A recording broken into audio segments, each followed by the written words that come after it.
Are you a songwriter? Are you looking to turn your songwriting passion into a full-time gig? Whether you are just at the start of your songwriting journey or a seasoned industry professional, this show is made for you. Welcome to The Songwriter Show, bringing together songwriting news, interviews, and community. Now, welcome your host, Sarantos. Thank you so much for tuning in and welcome back to the Songwriter Show, right here on Reality Radio 101. I'm your host, Sarantos. I'm a solo music artist who's been writing lyrics for as long as I can remember. Words are so important to me, and that's why I'm thrilled to host this show for you every Tuesday evening. I believe that every song is a story. Tonight, I'm so happy to have on the show Guy Renardeau. Hopefully I didn't butcher his name, but he's a Dutch native living in Maryland and music virtuoso. He's profoundly impacted the world of film and television composition. And now, welcome this week's special guest. Welcome to the show, Guy. How are you? Hey, thank you for having me. You're welcome. So you have quite an impressive resume. Tell us a little bit about how you got started in the world of music and then obviously the whole music and film thing you're doing. Yeah, so I started to play music when I was 5 years old. So I started first with the flute and then the piano and then the trumpet, also the violin, and after then the guitar. And later on, I did again the piano. So I decided also to study music. So I studied music in Germany at the Musikhochschule in Köln. And it's a very famous institute for composition. People like Kagel, Hans Werner Henze, Benjamin Britten. People know something about classical music. You know, that's a very big institute in Germany. And it's free also. So you have to do an audition for a jury. And when you get accepted, the study is free. So that's pretty cool. So after Köln, I studied also in England at the Chichester University and also in Amsterdam, so to get my master. And so about the music. So first I studied composition to really know something about orchestration and to write very nice pieces for orchestra. And then some friends of me asked me, Guy, can you write something for film? So I say, yeah, I can do this. And then everything started. So I do it now for many years, and I got 35 awards. Nice. So yeah, that's a lot, but you have to, because you have to do a lot of publicity and a lot of things that people knows you, and okay, Yeah. that's part of the game. It's interesting because in some channels people say, hey, you got to get into TV and film composition and it's easy money, but there's so much competition there. And there's nothing more frustrating than someone saying, hey, I want something that sounds like this, and you make it and you submit it and you don't hear back, or maybe in a couple of months you hear, oh yeah, it's going to get pushed along, on Taxi or one of these platforms. And then like literally 3 years later, you don't hear anything. It could be very frustrating to make all these things and never get a placement. Yeah, there is also a big difference between to write a normal composition for orchestra or song, or to write something for film, because for film you have to deal with a director, and those directors, they are working for 5, maybe 10 years on a script and a film, and the last 6 months or the last year you are coming in, and then they have a certain taste of music and have a certain view. So you have really to dive into that idea of that movie and to try to make it as good as possible. So sometimes it's very hard, because sometimes it depends on which style they like and what they want. And I know also stories from other composers, so it never happened to me, and that's a famous one.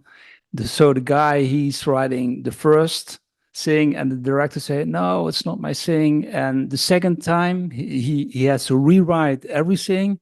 No, that was not the thing he was looking at. The third one, the fourth one, the fifth one, and the sixth ones, he got fired also for this one. And then the club decided, yeah, the first one, I think the first one was a very good one. So we will take the first one, that's totally Yeah. easy. And also people like Junkie XL, because I know him very well. Junkie XL, he did also Mad Max. He's a very good friend of mine. And he had also the same experience, and sometimes it's hard, but normally my personal experience is first I have a lot of talk with the director, so I know also his taste, and so sometimes I ask him temp music, and temp music, it's some music they like. When you have a certain relationship with the director, that's a good thing, really good thing, because when you have a relationship, he trusted you, and he trusts also your also your music, and that's a very important thing. So Yeah. it's a long-term thing. Yeah. Yeah, for sure. My point was it's a lot more work than people think. People like to think, and maybe in the old days you'd get a sync placement, they'd be like, here's $1 million, now people don't realize how much that has shrunk. And with everybody cutting royalties, you get on a major TV show, everything is streaming now, but a lot of that, it's just a very different ballgame than it was 20 years ago or 10 years ago. I think so too. Yeah. Yeah. Yeah. So, do you at this point, where you have a reputation, do you turn music away? Do you turn people away and say, hey, I'm just too busy, I can't do that? It seems like you can kind of pick and choose a little more, right? Sometimes, yeah, because what I did, except of composing, I did also producing Yeah, to produce films, and I work also together with James Crew. He's a very good friend of mine, and he's a real producer. So we are working together, and I think it's important to have a kind of position into the cinema, also especially into the film, when you have an important part of the money and also the music and so on, they will respect you more than you're only a passing guy. So the name, the reputation, the money, the influence you have in that movie, that's a very important thing. for sure. Yeah, yeah. So you really have to fight for the best place. Yeah, Yeah. yeah. I've heard also that sometimes when you get into some of these bigger productions, they just give you a flat rate as opposed to just kind of paying you per thing where you're kind of responsible for everything. Normally, they give me a flat fee, and then I have to organize everything, orchestra, doing everything in the studio, because I have a big studio, Yeah, Apollo recording studio. So I'm doing everything there. And it happens also that people want us to have a big orchestra. So, I go to London or to Prague or sometimes to Paris, because, it's cheaper there, sure. cheaper than Los Angeles. And I go there, and on real instruments, they are playing the same music. Yeah, it's definitely different. Yeah. Yeah, it's a lot of organization. You have to do a lot of management, and you have to be on time and everything. You have to arrange everything. So normally I got about 100,000 to 150,000 for the music, Yeah, and I have to do everything. And with the orchestra, with a serious orchestra, about between 50 and 70 people, it's about 30 to 50 thousand euros or dollars. That's a lot of money, and you it have adds also up. Yeah, for travel, and you sure. have to organize everything. So the net money you you get after all that hard work, it's about 50,000. And again, in the old days, maybe it was different, but if you're responsible, if the cello player calls in sick or doesn't show up, it all falls on you. They don't, you just got to figure it all out. So it's pretty stressful too. Yeah, yeah. In the old days, I know it also from my teachers. So one of my teachers was Conrad Pope. He's also the orchestrator from John Williams. He did Star Wars and that kind of thing. Yeah, And he's very famous. And he told me also different times that in his generation, there was only you had a composer, and then you had a arranger, then you had an orchestrator, and then you had all different people. They are working together, but the budgets in that time were yeah. much bigger than now. So now you have to do the same work with a smaller budget. Yeah. I saw John Williams' masterclass, and it was interesting to see again, in a DAW or just all the different things. It's a mixture of live music. You got to do what you got to do. And at the end of the day, you spend all this time and they're like, yeah, I don't like it, or I need something more moody, or they give you some generic thing. And Mm. you have to go figure out which of the 5 or 10 or 20 instruments to change. Yeah, yeah. Yeah, to work also with film, it's also fun because Yeah. it's not only about the money, but you are also a part of the team and you are working on a project. Because now at this moment I'm scoring a film in Brazil and also another one in Sri Lanka. So we do everything online because Brazil is too far for me. Sure. And but that's very easy, and it's a lot of fun because you are meeting different cultures, a different kind of music, and you go there, you are gonna meet a lot of people, and everybody loves the movie and also the music. So it's a kind of family kind of thing, and that's also a big difference between composing something for orchestra in your own or compose something for a movie, because with a movie you are part of the big family, and when you're composing something only for orchestra as a solist, Yeah. you're alone. So I remember once I was very young at that time. I was working together in the orchestra with Mauricio Kagel, and Kagel is a very famous composer. And we did a concert in the Théâtre des Champs-Élysées in Paris, and he was crying when we were performing his piece. He was really crying into the audience because for him it was so great to hear his music for the first time, because he was written everything on paper, and then for the first time he could really hear the choir, the orchestra, and everything. Yeah. Yes, yeah, I know. Okay, this the old days, because now, people from my generation, they have computers, they have everything in the studio, and everybody's working the same way as Hans Zimmer, because Hans Zimmer has also a big studio. And now these days, the director asks also to, when you are composing something for film, they want to hear really the music they're going to hear also in the film. So you have to prepare yourself very good, and you have to give them a very good quality music. Yeah. Because they have a lot of choices. Yeah, absolutely. And today, you need also to know a lot about recording and mixing and mastering. That's a very important thing to know. To sound it Yeah. in a good way. So, and in the old days, it was unthinkable. I think even Hans Zimmer knows nothing about this, because he's an old guy, and in his generation, it was not. Yeah, and he's at the level where people hire him and he already has his crew. He has people that and there's no reason for him to know that probably. Yeah, yeah. But one thing that is interesting to me, you're talking about projects that take a while, right? So us artists, we can work 100 hours on a song, 200 hours. It could take us a year, whatever it is, you put it out, it gets like 50 streams and your heart is broken, right? You're Hmm. in this other thing where you could spend a year working on a score, you do all these things, and then the movie flops and you're like, oh wow, there goes like a year of my life. And it like that would break my heart because it's so Yeah, much work and effort. And yeah, ultimately you could have a great score, but if the movie just doesn't land, or it's in theaters for a week, or it's on streaming, and they cancel things so easily nowadays. So yeah, it's got to be yeah. so difficult. Yeah. I know. Yeah, exactly. Yeah, that's the thing. I think it was 1 year ago. I did another movie. It's called "See You Once More, My Dear Kid," and it's about a shooting in Florida in 2018. So I wrote the whole music and a Chinese American movie.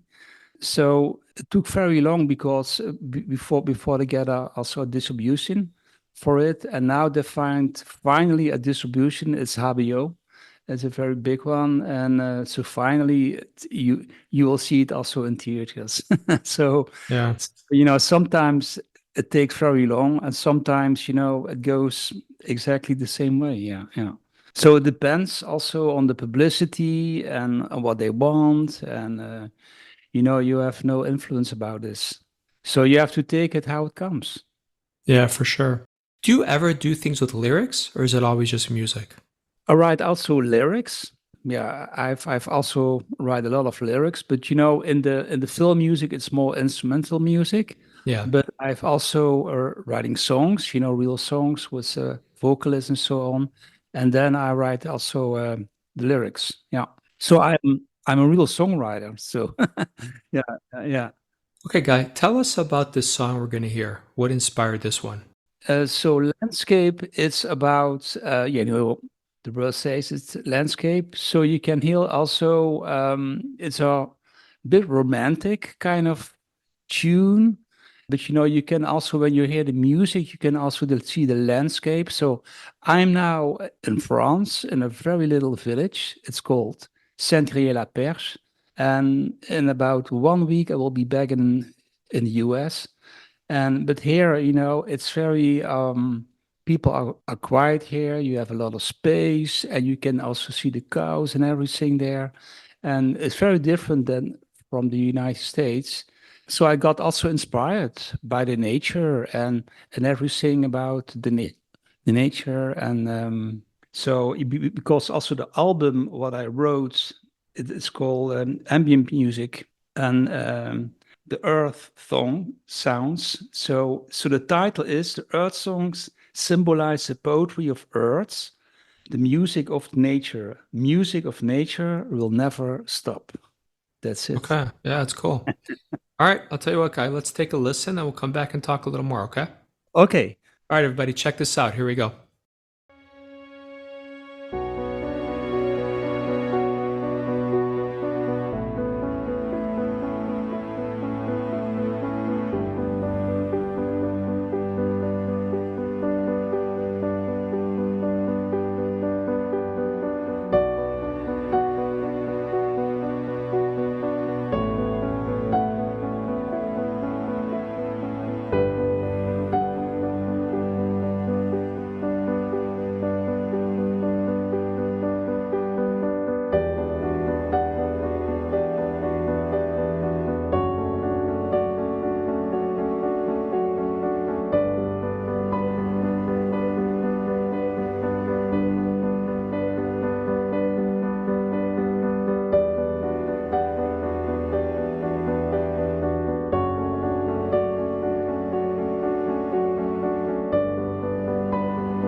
Well, thank you for sharing that. That was very inspirational.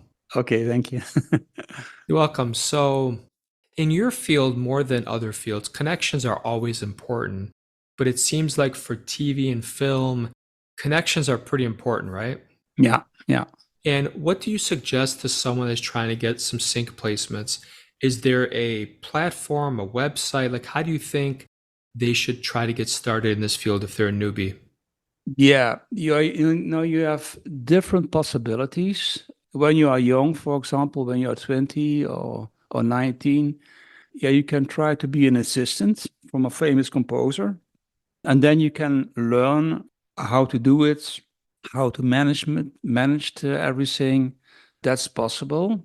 Then you will also build a kind of network. When you're a bit older, 24, 25, you know, you are too old, sometimes too old to be an assistant. So you have to go to festivals. And the best way, what I did, it's first scoring some short films in different styles, romantic, horror, you know, all kind of action movie, animation, and so on, to learn, you know, how to score and how to make the best score possible. Go to festivals, talk with people, try to win awards. That's a very important thing. And then, you know, it takes time. You know, you have to go for it. Yeah. Really, it's, you know, it's. I think that even the famous guys, you know, they have to work very hard for it. Yeah. And when you say festivals, do you mean like movie festivals, TV, film? You know, one important festival. It's I will go there. It was normally in Santa Monica, and now it's in Las Vegas. It's American Film Market. So when you go there, you have to be very good prepared because you know you have their buyers, you have producers, filmmakers, actors, all kind of people, and you can build your network there. You know, you can talk with people. They are very open, and so I've done this for a couple of years. You know, and it was very handy for me. But also when you are award winner of a festival and you go there and you get the award, you get also the possibility to talk, you know, with people, and they will see you. They will say, wow, you know, I like your score, maybe we can do something together. And that's how it works. Yeah. And just for the listeners, you said American Film Market and it's in Las Vegas, right? Yeah, yeah. Yeah, that's it. Seems like a great place to start. You said there are buyers there. Do people buy your music, your royalties, or your songs? Yeah, normally about the film music, it's all in a package. You know, okay, I've also ASCAP.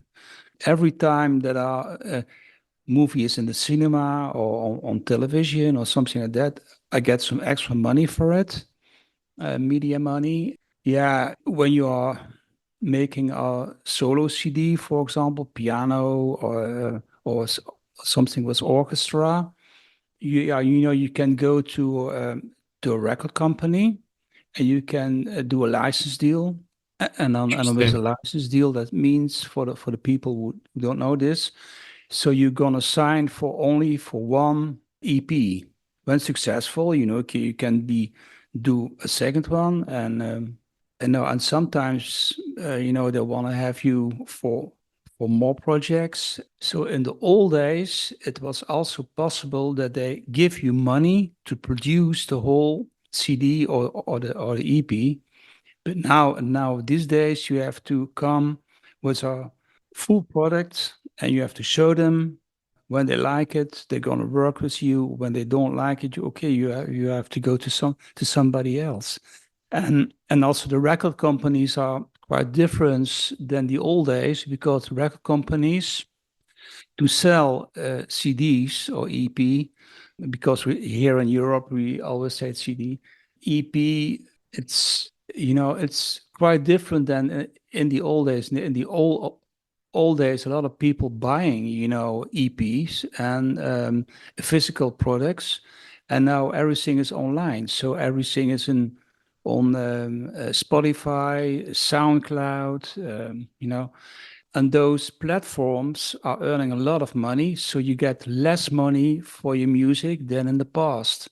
So the record companies have also the same problem. This what they are doing when you are performing, they get also money from the performing. So it's a whole package, So and it's up to you if you want to do this, yes or not. Very informative. I feel like we could talk for an hour, but sadly, we're almost done here. Can you tell the fans and the listeners where can they buy your stuff, stream it? Where can they get more information about you before we let you go here? Yeah. So my name is Guy Renardeau. For the people who don't know French, it's Guy, and then Renardeau is ARU at the end. I have a website, so maybe you can put it down on there, and on my website I have all the links, the SoundCloud links, Spotify links, also the movies what I'm doing. Everything is in there. Have a look on my website. So and then you can see everything. So you can see when you type my name in on Guy Renardeau, you can see a lot of things what I'm doing and films, Grammy and so on. That's wonderful, Guy. I want to thank you so much for being on the show tonight. It was an absolute pleasure. I wish you the best, and obviously we'd love to have you on again anytime. I think there's a lot that the listeners can learn from you. Thank you too. Thank you for having me. And okay, see you next time then. Okay, and to all the fans out there, thank you for listening to the two of us. We both hope your unique story gets heard around the world too. My name is Sarantos. Please join me every Tuesday to hear other awesome artists share their fascinating behind-the-scenes stories right here at the Songwriter Show on Reality Radio 101. Have a great night. I love you all.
Thank you for listening to The Songwriter Show. To keep the momentum going, head over to www.songwritershow.com and join our free music community of artists, songwriters, and producers. That's www.songwritershow.com.